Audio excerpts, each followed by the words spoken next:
श्री कृष्ण के अनुसार अच्छे लोगों के साथ बुरा क्यों होता है?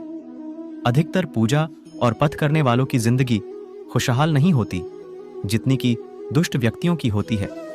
ये सब देखने के बाद आपके मन में भी ये सवाल जरूर उठा होगा, लेकिन अच्छे लोगों के साथ ही बुरा क्यों होता है? लेकिन आज के समय में नए जनरेशन के लोग इस बात को नहीं मानते। इसका सबसे बड़ा कारण ये है कि वे धर्म ग्रंथों को पढ़ते नहीं हैं या फिर लिखी बातों पर विश्वास नहीं करते। अच्छे लोगों के साथ बुरा क्यों होता है? धर्म ग्रंथों में भगवत गीता एक ऐसा धर्म ग्रंथ है जिसमें मनुष्यों के मन में उठने वाले प्रश्न को विस्तार से बताया गया है। भगवत गीता में वर्णित एक कथा के अनुसार अर्जुन के मन में जब भी कोई दुविधा उत्पन्न होती थी तो वे उसके समाधान के लिए श्री कृष्ण के पास पहुंच जाते थे। एक दिन की बात है, अर्जुन श्री कृष्ण के पास आए और उनसे बोले, हे वासुदेव, मुझे एक दुविधा ने घेर रखा है और उसका समाधान आप ही बता सकते हैं। तब श्री कृष्ण ने अर्जुन से कहा, हे धनंजय, अपनी बात को विस्तार से बताओ, तब मैं तुम्हें उसका हल बताऊंगा। तब अर्जुन बोले, हे नारायण, कृपा कर आप मुझे ये बताइए कि अच्छे लोगों के साथ हमेशा बुरा ही क्यों होता है, जबकि बुरे लोग हमेशा खुशहाल ही दिखते हैं। अर्जुन के मुख से ऐसी बात सुनकर श्री कृष्ण बोले, हे पार्थ, मनुष्य जैसा देखता है या महसूस करता है वास्तव में वैसा कुछ नहीं होता, बल्कि अज्ञानतावश उसकी सच्चाई को समझ ही नहीं पाता है। श्री कृष्ण की बात सुनकर हैरान हो गए और बोले, हे नारायण, आप क्या कहना चाहते हैं? मैं समझ नहीं पाया। बहुत समय पहले की बात है, एक नगर में दो पुरुष रहते थे, जिनमें से एक व्यापारी था जिसके लिए अपने जीवन में धर्म और नित्य की बहुत महत्ता थी। वह पूजा पाठ और भगवान की भक्ति में बहुत विश्वास करता था। चाहे कुछ भी हो जाए, वह मंदिर जाना नहीं भूलता था। न ही धर्मदान के कार्य में कोई कमी नहीं करता था। चाहे कुछ भी हो जाए, वह भगवान की नित्य ही पूजा अर्चना किया करता था। वही दूसरी ओर उसी नगर का वह दूसरा पुरुष पहले पुरुष से बिल्कुल ही विपरीत था। वह मंदिर तो जाया करता था, पर पूजा करने नहीं, मंदिर के बाहर से चप्पल और धन चुराने के लिए। उसे दान धर्म न्याय नीति किसी से कुछ लेना देना नहीं था। इतना ही कि वह मंदिर जाकर वह चोरी किया करता था। ऐसी तरह समय श्री कृष्ण ने कहा कि सुनो, तुम खुद ही समझ जाओगे। हर प्राणी को अपने कर्मों के अनुसार ही सुख दुख मिलते हैं। अर्थात जो अच्छे कर्म को करता है उसे अच्छा फल मिलता है और जो बुरे कर्म करता है उसे बुरा फल मिलता है, क्योंकि अच्छे कर्म और बुरे कर्म इंसान पर ही निर्भर करता है। प्रकृति प्रत्येक को अपनी राह चुनने का मौका देती है, पर इसका फैसला करना कि वह किसके साथ चलना चाहता है, यह व्यक्ति विशेष की इच्छा पर निर्भर करता है। फिर कथा सुनाते हुए श्री कृष्ण जी बोले, अब वह बारिश में ही मंदिर पहुंच गया।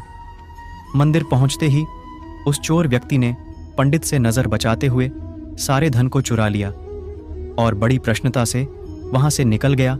उसी समय धर्म कर्म पर विश्वास करने वाला व्यापारी भी मंदिर पहुंचा और भगवान के दर्शन किया, परंतु दुर्भाग्य से मंदिर का पुजारी उस भले व्यक्ति को ही चोर समझ बैठा और शोर मचाने लगा।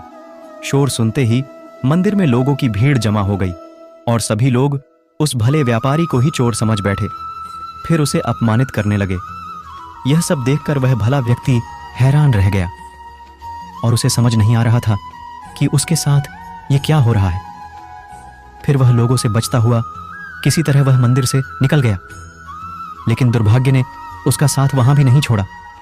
मंदिर से बाहर निकलते ही वहां एक गाड़ी से टकरा गया और वह भला व्यक्ति घायल हो गया।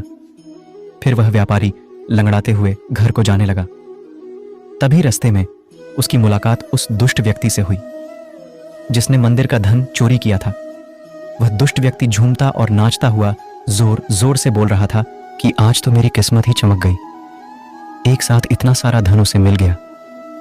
जब व्यापारी ने उस दुष्ट की बातें सुनी तो उसे बहुत हैरानी हुई और क्रोधित होकर उसने अपने घर जाकर भगवान की सारी मूर्तियां निकालकर फेंक दी और भगवान से नाराज होते हुए अपना जीवन व्यतीत करने लगा।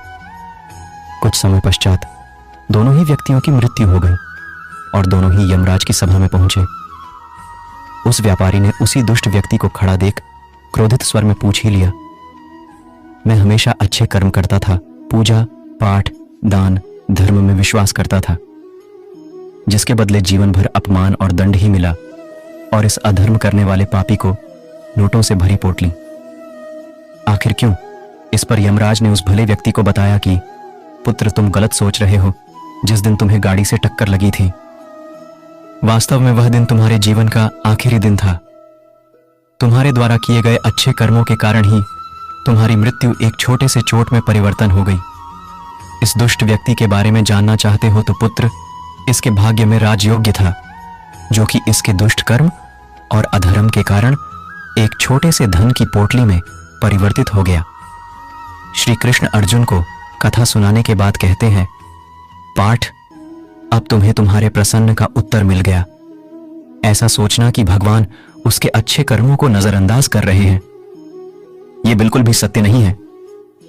भगवान हमें क्या किस रूप में दे रहा है, यह मनुष्य की समझ में नहीं आता। लेकिन अगर आप अच्छे कर्म करते हैं तो भगवान की कृपा सदैव आप पर सदा बनी रहती है। अतः आपको अच्छे कर्मों को करने से कभी भी पीछे नहीं हटना चाहिए। अच्छे कर्मों का फल भी इसी जन्म में ही मिलता है। अगर वीडियो पसंद आई हो तो लाइक और सब्सक्राइब करें, ताकि YouTube और लोगों तक वीडियो पहुंचाए, जिससे उनको भी सीखने को मिले। सब्र करो, शुक्र करो और लाइफ में आगे बढ़ो। जय श्री कृष्णा।